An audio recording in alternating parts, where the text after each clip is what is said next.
Hi అండి, welcome to Padma home foods. నేను పద్మ. ఈరోజు మన ఛానల్లో ఒక మంచి స్వీట్ రెసిపీని మీతో షేర్ చేస్తున్నానండి. అదే డబల్ కా మీఠా అండి. డబల్ కా మీఠా అంటే ప్రతి ఒక్కరికి కూడా ఇష్టంగానే ఉంటుంది కదా. మరి ఈ డబల్ కా మీఠాని బయట కొని తెచ్చుకునే టేస్ట్ టెక్స్చర్తో ఏ విధంగా ప్రిపేర్ చేసుకోవాలో ఈరోజు వీడియోలో అయితే చూసేద్దామండి. చాలా చాలా టేస్టీగా ఉంటుంది. వీడియోని ఎక్కడ స్కిప్ చేయకుండా పూర్తిగా చూడండి. ఈ డబుల్ కా మీఠా రెసిపీ కోసం నేను 5 బ్రెడ్ స్లైసెస్ని తీసుకున్నానండి. ఇవి మిల్క్ బ్రెడ్ అయితే మనకు డబుల్ కా మీఠా అనేది టేస్టీగా వస్తుంది. ఇలా తీసుకున్న bread slices edges brown part ఉంటుంది కదండి, ఆ బ్రౌన్ పార్ట్ని మనం కట్ చేసుకోవాలన్నమాట. 4 పార్ట్స్ కూడా ఇలా బ్రౌన్ పార్ట్ని తీసేసి మధ్యలో ఉన్న వైట్ బ్రెడ్ని మాత్రమే తీసుకొని డబుల్ కా మీఠా కోసం యూస్ చేస్తాము. ఇలా కట్ చేసుకున్న ఎడ్జెస్ పక్కన పెట్టేసుకొని ఈ వైట్ పార్ట్ని 4 పీసెస్గా అంటే 4 స్లైసెస్గా కట్ చేసుకోవాలన్నమాట. ఈ విధంగా 4 స్లైసెస్గా కట్ చేసుకుంటే మనకు చిన్నగా స్క్వేర్ షేప్లో బాక్స్ లాగా వస్తాయన్నమాట. ఇలా అన్ని బ్రెడ్ స్లైసెస్ని కూడా కట్ చేసి పక్కన పెట్టుకోవాలి. ఇలా కట్ చేసుకున్న బ్రెడ్ స్లైసెస్ని మనము వెంటనే యూస్ చేయకుండా కాసేపు ఎండలో అయినా లేదంటే ఫ్యాన్ గాలికైనా ఒక 1 అవర్ పాటు ఆరబెట్టుకోవాలి. ఒక 1 అవర్ తర్వాత చూడండి, ఇక్కడ బ్రెడ్ అనేది ఆరిపోయి రఫ్గా ఉంది. ఇప్పుడు స్టవ్ ఆన్ చేసి కడాయి పెట్టుకొని అందులోకి 1 టేబుల్ స్పూన్ ఆయిల్, అలాగే బ్రెడ్ స్లైసెస్ ఫ్రై చేసుకోవడానికి డీప్ ఫ్రైకి సరిపడా నూనెని వేసుకొని నూనె కాగిన తర్వాత బ్రెడ్ స్లైసెస్ని ఒక్కొక్కటిగా ఆయిల్లో వేసుకోండి. ఇక్కడ బ్రెడ్ స్లైసెస్ అనేవి పూర్తిగా గీలోనైనా ఫ్రై చేయొచ్చు, లేదంటే ఆయిల్లోనైనా ఫ్రై చేయొచ్చు అండి. ఇక్కడ నేను కొంచెం గీ ఎందుకు వేసానంటే ఫ్లేవర్ అనేది బాగుంటుందనేసి వేసాను. పూర్తిగా ఆయిల్లో కాకుండా కొంచెం గీ వేసుకొని ఫ్రై చేస్తే చాలా బాగుంటుంది.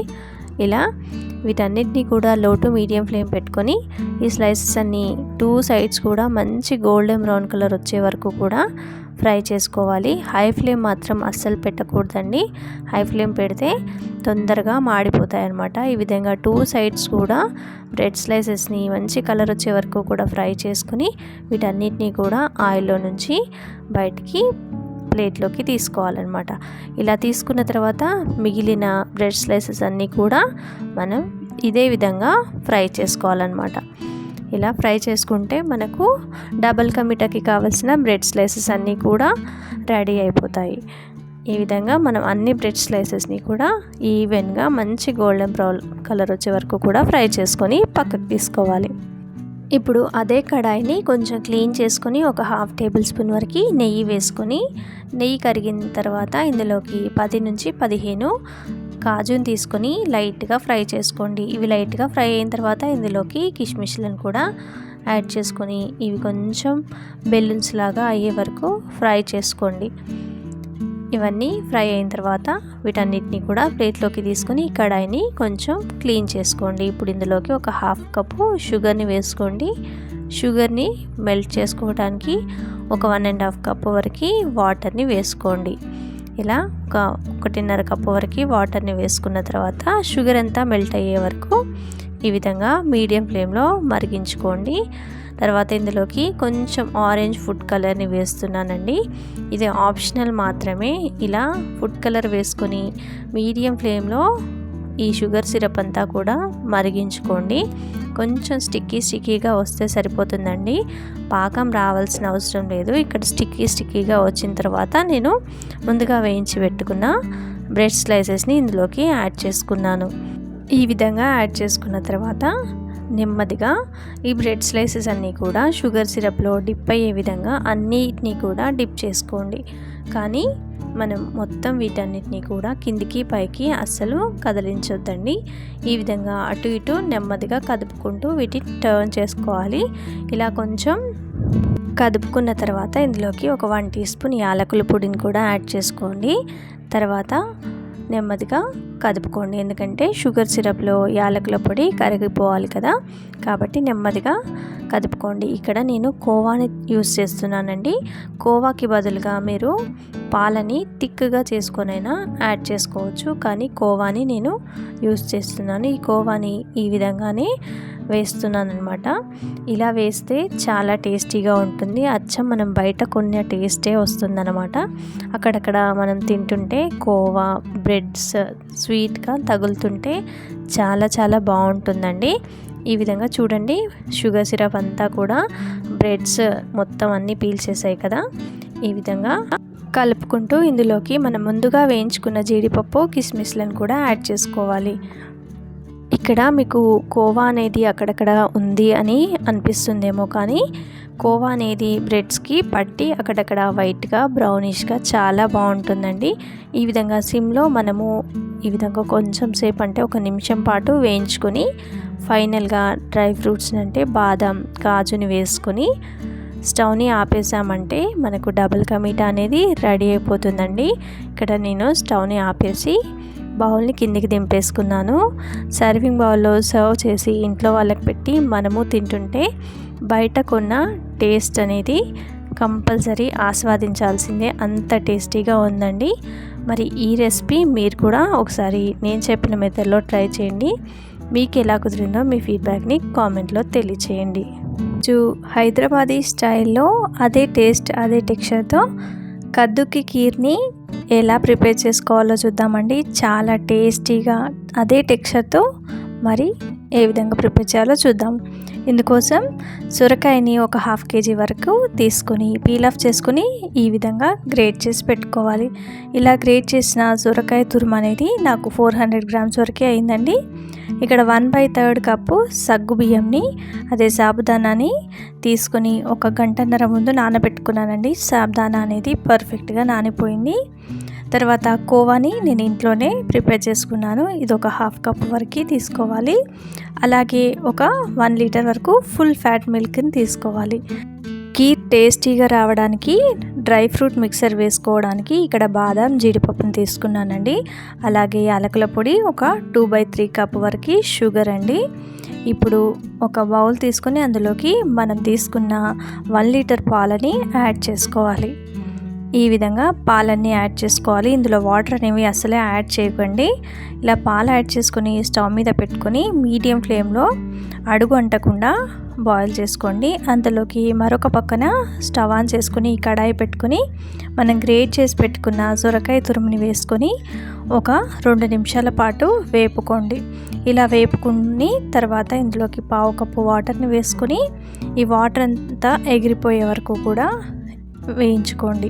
ఇలా వేయించుకుంటుంటే వాటర్ ఎగిరిపోయాయి కదండి. ఇప్పుడు ఇందులోకి 1 టేబుల్ స్పూన్ వరకు గీని వేసుకొని గీలో ఈ సొరకాయ తురుము అంతా కూడా వేపుకోండి. ఇలా వేపుకొని స్టవ్ని ఆపేసి ఈ తురుము అనేది పక్కన పెట్టుకోండి. ఇంతలోకి మనకు పాలు అనేవి ఒక పొంగు కూడా వచ్చాయండి. ఇలా పొంగొచ్చిన పాలని కలుపుకుంటూ ఇందులో నుంచి మనం కోవా కరిగించుకోవడానికి వేడి పాలని కోవా కప్పులోకి తీసుకోవాలి. ఈ విధంగా పాలన్నీ వేసుకొని కోవాని కరిగించుకొని పక్కన పెట్టుకోండి. ఇలా పాలు కొంచెం మరగడం స్టార్ట్ అవుతున్నప్పుడు ఇందులోకి మనం నానబెట్టుకున్న సగ్గుబియ్యం వేసుకొని సగ్గుబియ్యం పర్ఫెక్ట్గా ఉడికే వరకు ఉడికించుకోవాలి. మధ్యలో కలుపుకుంటూ స్టవ్ని లో టు మీడియం ఫ్లేమ్లోనే పెట్టుకొని అంచుల వైపు మీగడ వస్తుంది కదండి, ఆ మీగడని మొత్తం పాలల్లోకి అనుకుంటూ కుక్ చేసుకోవాలి. అప్పుడే మనకి పర్ఫెక్ట్గా టేస్ట్ అయినా టెక్స్చర్ అయినా వస్తుందన్నమాట. ఈ విధంగా లో టు మీడియం ఫ్లేమ్కి స్టవ్ని అడ్జస్ట్ చేసుకుంటూ అంచుల వెంబడి మీగడంతా కూడా పాలల్లోకి అనుకుంటూ సగ్గుబియ్యాన్ని ఉడికించుకోవాలండి. ఇక్కడ ఒక 4 to 5 minutes తర్వాత సగ్గుబియ్యం ఉడికాయా లేదా ఇక్కడ చెక్ చేస్తున్నానండి. సగ్గుబియ్యం అనేవి పర్ఫెక్ట్గా ఉడికిపోయింది. ఇక్కడ చూడండి స్మాష్ అయిపోయింది కదా. ఈ విధంగా ఉడికిన తర్వాత స్టవ్ని లో టు మీడియం ఫ్లేమ్కి పెట్టుకొని ఇప్పుడు మనం వేయించి పెట్టుకున్న సొరకాయ తురుమును కూడా మొత్తం పాలల్లోకి యాడ్ చేసుకోవాలి. ఈ విధంగా యాడ్ చేసుకొని పాలల్లోకి మొత్తం మిక్స్ చేసుకుంటూ కలుపుకోవాలండి. ఇలా సొరకాయ వేసుకోగానే మన పాల కన్సిస్టెన్సీ అనేది కొంచెం థిక్గా అయిపోతుందండి. ఇలా కలుపుకుంటూ ఒక 2 నిమిషాల పాటు మీడియం ఫ్లేమ్లో కుక్ చేసుకోవాలి. ఇలా కుక్ చేసుకుంటూ మరుగుతున్నప్పుడు మనం ముందుగా కోవాని ప్రిపేర్ చేసుకున్నాం కదా, అది పాలల్లోకి కరిగించుకున్నాం కదా, ఆ కరిగించుకున్న కోవాని పాలల్లోకి యాడ్ చేసుకోవాలి. ఇలా కోవా యాడ్ చేసుకోవడం వల్ల కద్దుకి టేస్ట్ అనేది చాలా బాగుంటుందండి. ఇలా కోవా బౌల్లోకి పాలను వేసుకొని మొత్తం అంతా కూడా ఇందులోకి యాడ్ చేసుకొని మొత్తం ఉండలు కట్టకుండా మిక్స్ చేసుకోండి. ఇలా మిక్స్ చేసుకున్న తర్వాత ఇక్కడ జీడిపప్పు బాదాంని నేను కోర్సుగా గ్రైండ్ చేసుకున్నానండి. అది 2 టేబుల్ స్పూన్స్ వరకే అవుతుంది. అలాగే 2/3 కప్పు షుగర్ని కూడా వేసుకొని షుగర్ అంతా మెల్ట్ అయ్యే వరకు స్టవ్ని మీడియం టు హై ఫ్లేమ్ పెట్టుకొని కరిగించుకోండి. ఇలా కరిగించుకునే టైంలో కలుపుతూనే కరిగించుకోండి. అంచుల వెంబడి మీగడ కోవా అంతా కూడా వస్తూ ఉంటుందండి. అది పాలల్లోకి అనుకుంటూ కలియబెట్టుకుంటూ కుక్ చేసుకోండి. ఈ విధంగా కోవా వేయడం వల్ల, ఈ జీడిపప్పు బాదం మిక్స్ వేయడం వల్ల మన కద్దుకి టేస్ట్ అనేది చాలా బాగుంటుందండి. ఇలా కలియబెడుతూ మనం ఒక 1 టీ స్పూన్ యాలకుల పొడి వేసుకొని ఇప్పుడు ఇందులోకి ఒక 1 టీ స్పూన్ కస్టర్డ్ పౌడర్ని తీసుకోండి. అందులోకి పచ్చిపాలను వేసుకొని లమ్స్ లేకుండా కలుపుకొని ఇప్పుడు మన కద్దు కీర్ మిశ్రమంలో ఈ కస్టర్డ్ పౌడర్ మిశ్రమాన్ని వేసుకుంటే మనకు టేస్ట్ టెక్స్చర్ అనేది చాలా బాగుంటుంది.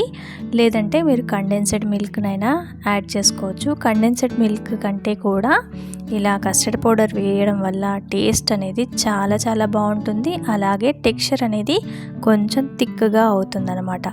ఇలా చూడండి, ఒక 2 నిమిషాల పాటు ఈ విధంగా కుక్ చేసుకుంటే మనకు కద్దు కీర్ అనేది కొంచెం థిక్నెస్ వచ్చేస్తుంది. స్టవ్ మీద నుంచి దించేసి ఒక బౌల్లోకి నేను ట్రాన్స్ఫర్ చేస్తున్నాను. చూడండి ఎంత థిక్గా, పర్ఫెక్ట్ టెక్స్చర్, అలాగే టేస్ట్ కూడా బాగుందండి. పైనుంచి మనము కట్ చేసి పెట్టుకున్న జీడిపప్పు బాదాం పిస్తా ఉంటే పిస్తా కూడా యాడ్ చేసుకోండి. టేస్ట్లోనూ టెక్స్చర్లోనూ ఎక్కడా కూడా తగ్గేదే లేకుండా చాలా చాలా బాగుందండి. మీరు ఒకసారి నేను చెప్పిన ఈ కొలతలతో ఒకసారి ట్రై చేయండి. ఎలా కుదిరిందో మీ ఫీడ్బ్యాక్ని నాకు కామెంట్లో తెలియచేయండి. వీడియో కనుక నచ్చినట్లయితే తప్పకుండా లైక్ చేసి అలాగే షేర్ చేయండి. మరికొన్ని కొత్త కొత్త రెసిపీస్ కోసం మాత్రం నా ఛానల్ని సబ్స్క్రైబ్ చేసుకుని పక్కనే ఉన్న బెల్ ఐకాన్ని యాక్టివేట్లో పెట్టుకుంటే నేను ఏ వీడియో అప్లోడ్ చేసినా కూడా మీకు నోటిఫికేషన్ ద్వారా వస్తుంది. Thanks for watching.